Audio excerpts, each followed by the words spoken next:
Gi-hire na ko aron mangupra si kumpare. Apan akong asawa ang iyahang gilugit. Itago na lang ko sa pangalang Andoy, DJ Sam. 55 anyos na ko og dunay tulo ka mga anak, apan parehas na silang dunay mga tagsa-tagsa ka pamilya.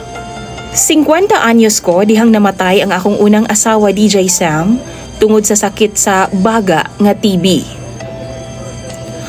Umalang ang akong panginabuhian, DJ Sam, og duna pod ko'y kasarangpod nga koprasan. Mao pod ang akong source of income kaniadto pa. Human namatay ang akong asawa nga si Nida, nag-inusara na lang ko nga nanimuyo, DJ Sam. Hinungdan nga dihang naila-ila nako si Edna, ang akong ikaduhang asawa. Usa ka tuig gikan nga mipanaw ang akong asawa, DJ Sam. Ako dayon siyang gipanguyaban. Si Edna, DJ Sam, 41 anyos. Ug katabang siya sa among silingan. Usa pod siya ka single mom. Usa ka bulan sab kong nanguyab niya, ug happy kaayo ko dihang gisugot ko niya, DJ Sam. Kay gimingawa na jud ko sa akong nag-inusarang kinabuhi. Tuod man, igo na abtan og usa ka tuig ang among relasyon. Nagpakasal sab mi sa among barangay. Malipayon kaayo ko, DJ Sam. Kay wa na ko mag-inusara pa sa kinabuhi. Nanasab ko'y kagakos og magpainit sa mabugnawong panahon. Wow. Bisan pa man, wa magustuhan sa akong mga anak si Edna og ingon man usab ako ngadto sa iyang anak, wa na makababag pa. Nagmalipayon og malinawon ang among kinabuhi sa unang duha ka tuig sa among panag-uban. Simple lang manggod si Edna, DJ Sam. Sanay kaayo siya sa trabahong bukid. Sanay siya sa panguma. Gani, masaligan kaayo nako siya sa pagpangupras. Sanggi sa mais ug ani sa among saging. Siya na ang nagtimon sa mga tao nga gi-hire namo nga motabang. Usa ka beses, niadtong milabayng tuig, DJ Sam, nangadto mi ni Edna sa among bukid. Kay lagi, schedule na namo sa pagpangupras. Kauban namo ang akong kumpare ato nga time, kay siya man jud nang nagasaka sa among mga kalubihan. Maupay pag-abot namo dito sa bukid, DJ Sam, gisugo ko ni Edna nga mopauli una daw sa among bay, kay nahibilin daw ang among lungagonon nga bugas para paniudto. Pag naamanggod mi sa bukid, didto na gid pud mi nagaluto.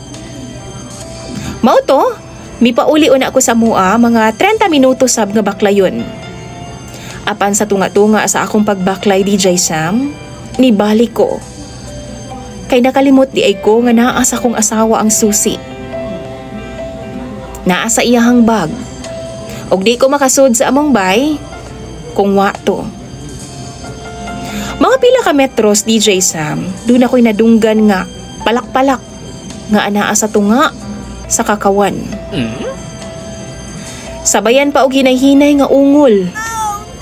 Naghinay-hinay kog duol, DJ Sam, aron nga makita nako kung unsa to. Pagtuon nako nga baboy ihalas nga dunay gikaon. Og jackpot kaayo. Kay duna nami masud-an og paniudto kung ugaling man. Dagan man gud ihala sa amo, DJ Sam, kay syempre kalatian pa man gud ang amo ang bukid. Giandam na nako ang akong sundang og akong gitan-aw. Nangita na pod kog pamuspos, DJ Sam. Apan dili ihalas ang akong naabtan. Pero duha ka mga dagkong baboy. Duha ka dagkong baboy, DJ Sam, nga hubo pareho ang pangbaba nga parte sa ilang lawas. Sakit kaayo sa paminaw nako, DJ Sam, nga makita ang imong asawa nga nailaing kadula og kalayo sa imong atubangan. Wa sila makabantay nako kay si pare nakatalikod nga nagsakyod-sakyod sa akong asawa. Samantalang ang akong asawa siguro sa kalami nga ilahang gibati gapiyong-piyong pa. Gipikpik nako ang sampot sa akong kumpare, DJ Sam, sa sunda nga akong da. Ug didto na sila nakuratan. Labi pa nga pag-abli sa mga mata sa akong asawa, DJ Sam, ako ang mitambada sa iyang atubangan. Grabe na kong kontrol sa akong nga gibati na atong higayuna, DJ Sam.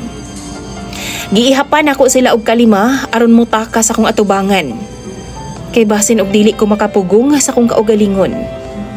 Tuod man naglumbaan ay silag panagan bitbit sa ilang mga sinina, DJ Sam. Wa na ko masayod pa kung asa sila paingon, basta mi pauli ko sa among panimalay nga dawa sa kong hunahuna. Mura kog naglutaw sa hangin, DJ Sam. Pila ka bulan sab, una ko naka-move on sa tanan. Gidawat na lang nako nga wa na gyud si Edna sa akong kinabuhi. Gilingaw-lingaw na lang nako og tama ng akong sarili. Apan niadtong milabayng adlaw lang, nagtawag si Edna nako og nangayo og pasaylo. Naghilak og nangayo og second chance. Iapod giingon nga buntis daw siya og ako daw ang amahan. Ginaisip lang nako, sigurado ba gid siya nga ako ang amahan? Kay murag nag-uban man silang duha ni pare. Pero nganong ako man ang iyang pasanginlan? Tanaw ninyo na ay kamatuuran ang sulti ni Edna nako. Ingon pa siya, wa daw sila mag-uban ni pare. Pero sukad nako sila nasakpan nga nagtariki sa kakawan, DJ Sam. Wa naman po pauli si pare sa iyang pamilya. Sige gihapon og contact si Edna nako, DJ Sam. O gipamugos niya nga ako agyod ang iyahang gibuntis. Unsa man kahay-angay na kong buhato, no? Naglibog ko. Palihog tambagi ko ninyo, mga followers ni DJ Sam. Imong tigpaminaw o follower, DJ Sam, Andoy.